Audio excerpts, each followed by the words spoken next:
Hey everybody, so today I'm here to do our October favorites. Like you guys know, I skip a month, so it's technically September and October favorites. I will say this month I don't really have a lot, but that's on purpose. You know, September and October we don't tend to buy anything new or kind of find new products or anything because we're kind of building up to all the birthdays and holidays, and that's the way that I like to keep it. So there's only a few items that are like new here, and the rest are all oldies but goodies, and we've been rediscovering them, but I don't think that I've ever mentioned them in a favorites video before, and I hope you guys can excuse my hair, my appearance, and everything because I just really needed a laid back video today. We've got a lot going on, so I hope you're fine chilling in my bedroom with me, just kind of bumming it. What I used to call it in high school. Does anybody even call it that anymore? Okay, so starting off with my favorites, I'm gonna save. Oh, this is gonna be hard. I love all these products. Okay, so I'll start with probably the oldest product I've been using first, and that is this Paisle shampoo.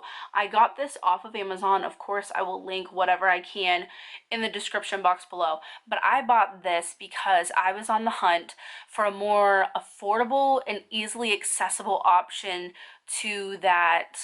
What was the brand of that? Was it Matrix? You guys know I showed the shampoo, I think a couple favorite videos ago, and I still love that shampoo. There's nothing wrong with it, but I wanted to find something that was more accessible, like I said, because I was buying that specific shampoo at a pro store that is like 45 minutes away from my house, and you can't find it anywhere online for the same price as in a pro store, and the pro store like it costs a ridiculous amount of shipping to get to my home, yada yada yada. So I wanted something that was a great product as far as what they use ingredients wise, but maybe also a little bit more hydrating, and like I said, something I can just order very easily. So I stumbled across this, like I said, on Amazon, and it says that it's a hydrating shampoo. As you could read on the front, it says it has keratin, argan, coconut, aloe vera, and it says it's a premium all-natural hydrating rebalancing formula for color and keratin treated damaged hair and scalp. Now, I don't color my hair. I've never had a keratin treatment. I got this strictly because a lot of the reviews said it's a great... Can you hear that it's Sunday? A lot of the reviews said that it was really hydrating. They really liked it. And on the back it says, you know, a whole bunch of more stuff, and the ingredients are really good too. So I'm just gonna, I'll show you the back here, but it is paraben, sulfate, and phthalate free as well, which I'm really glad about because I was also looking for that. But basically I gave this a try. I think it's like $10 on Amazon, and it is super hydrating. Super hydrating. If you have dry scalp, dry hair, I would definitely look into this because it has been really great for me. And the next thing, probably the second longest I've been using, it is the China gel. You guys have seen me talk about this on my Instagram. I got this recommended to me from my doctor. There we go.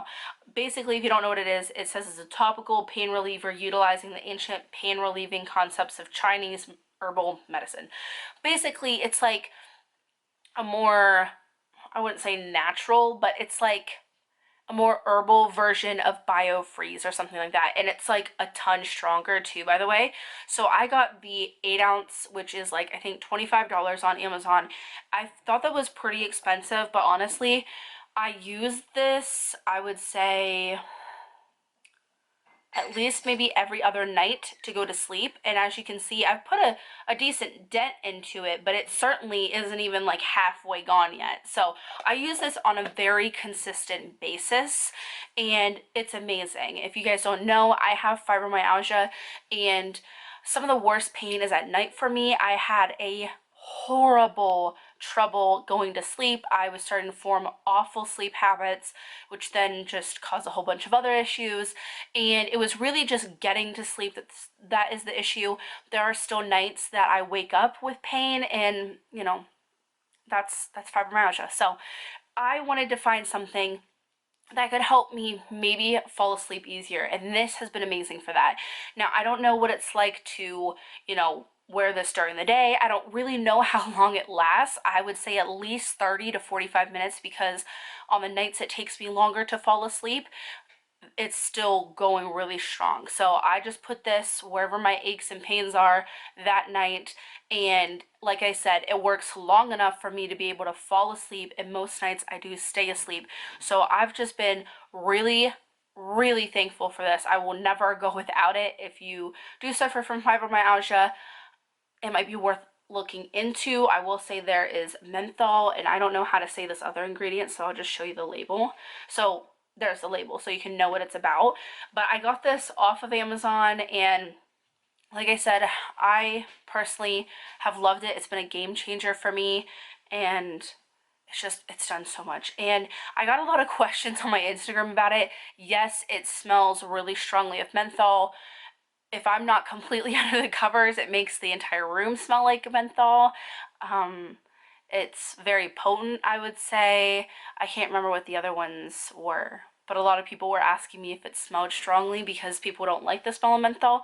Me personally, I really love those kind of smells, so it doesn't really bother me at all. And personally, if it works, I'll do whatever.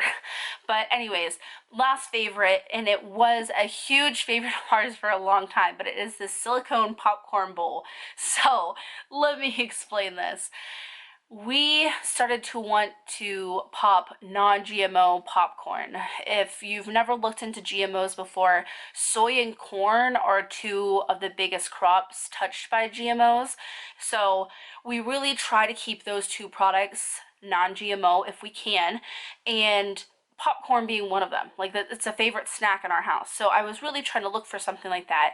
But the only affordable option for non-GMO popcorn was just the kind of kernels that you can put into stuff and pop it yourself. Otherwise, if you're looking for bagged popcorn, it was like $4 or something for a box with 4 bags or something ridiculous. So I decided, you know what?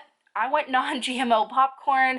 I want to find a way to do it. So thus this happened. So I ordered this off of Amazon, and it's just a silicone bowl, and it has a measurement down here depending on how much popcorn you want to pop, and you just go ahead, put whatever amount in, and then you loosely put this on top. You don't want to create a suction, obviously, but you just put it in there, and then you put it in your microwave. And ours was done in about like 2.5, maybe 3 minutes. I really can't remember anymore. You can see the different measurements, but anyways, so this was amazing. However, our microwave broke. So we've just been using it as a bowl in our house. So because we didn't go out and buy a new microwave, we're actually going to buy, sorry, the lighting got really yellow and really weird. I don't know what I can do to fix it. I might just look like this for the rest of the time. We haven't been eating any popcorn because we don't have a microwave, but I did want to mention this because you guys know that I'm all about getting away from plastic, which silicone is a great option to that. And if you want to pop your own non-GMO popcorn, I was getting the bags, and they're like $2, and they last you such a long time. So I just want to mention that to anybody out there who is in the same position that I was, and we really did enjoy it while it lasted, but now we just kind of use it as a bowl. So with the girls' favorites, let's start with Sophie's. The first thing, she has been really liking this Hape lacing set. It's just a whole bunch of different shaped blocks. It comes with one of these, and you can just lace them. It's a Hape lacing set. We just took it out of the box, and I keep it in this little thing. But she loves it. I think we got this for her 3rd birthday. There are some small parts to it, like this can definitely fit in your kid's mouth, so you want to make sure you give it to them at an age where they can understand not to do that stuff. But she loves it, and it was relatively inexpensive. I think it was only around $15, so great Christmas gift.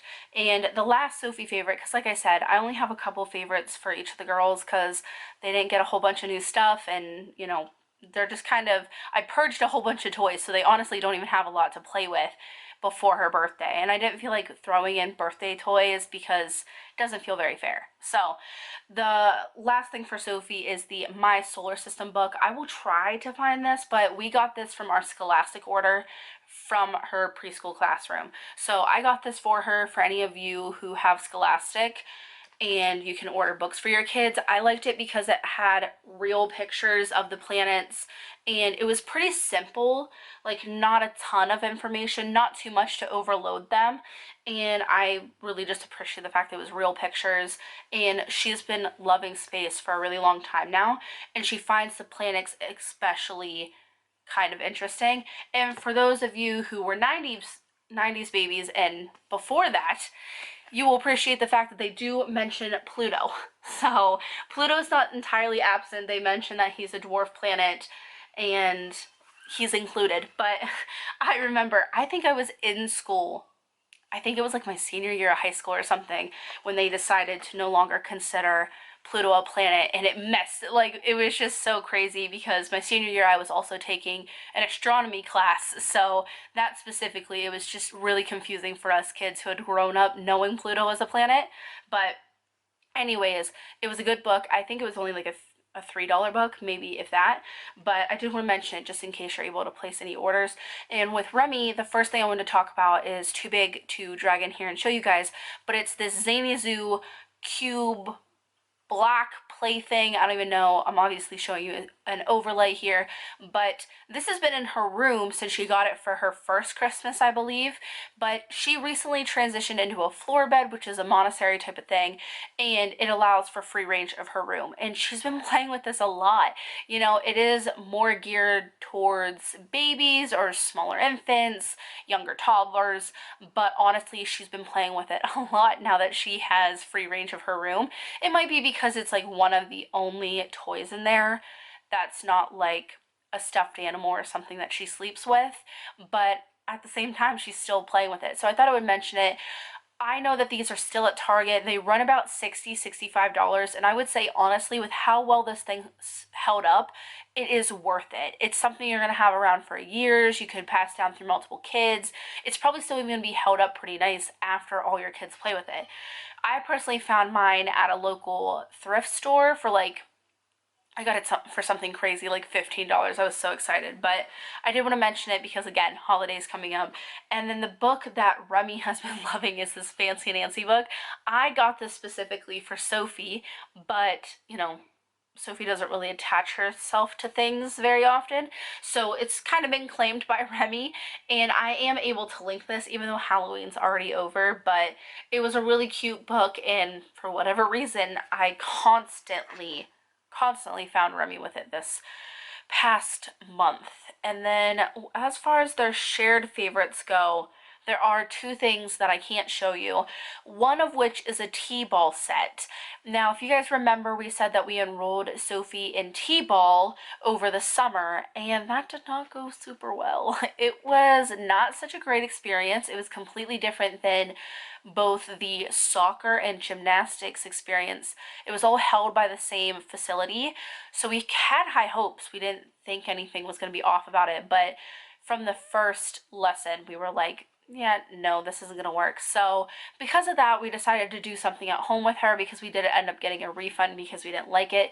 So we went ahead and bought this tee. I'm gonna say it's not the sturdiest thing, but it's also holding up decently well through my kids. It comes with a bat, 3 balls, and the tee stand, and the bat is like, it can break down, which is kind of annoying. We tried to super glue it, but it didn't really stay. So that's something that is a little bit annoying about it, but honestly, it's not that big of a deal. We don't use it like every single day to where it's a hassle.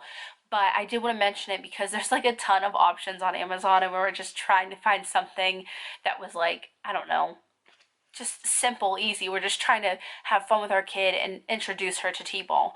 And that's exactly what this thing does. Both the girls really enjoy this. They love playing with it.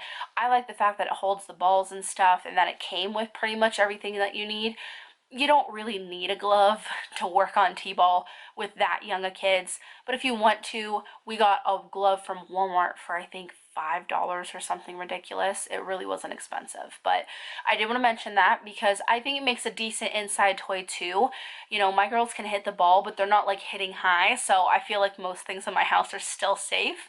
And we have a huge living room as well, so we put it at one end, and they're normally not able to hit anything on the wall or anything. So And the next thing I'll show you is this Meet Vampirina book. I can also link this because I know it's on Amazon. Vampirina has been a huge favorite in this house. Both the girls know her entire theme song and most of like her band songs, because I think she's in a little band. I don't know, but I did want to mention that for any other Vampirina lovers. And then the last thing I wanted to mention for the girls' favorites was the show Beat Bugs on Netflix.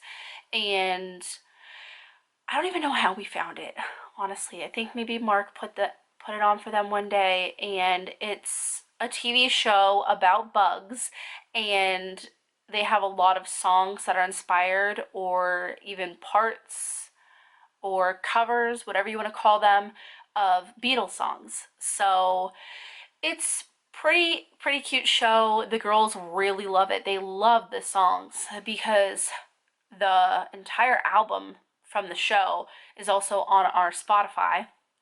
So we're able to play those lovely songs at home and in the car.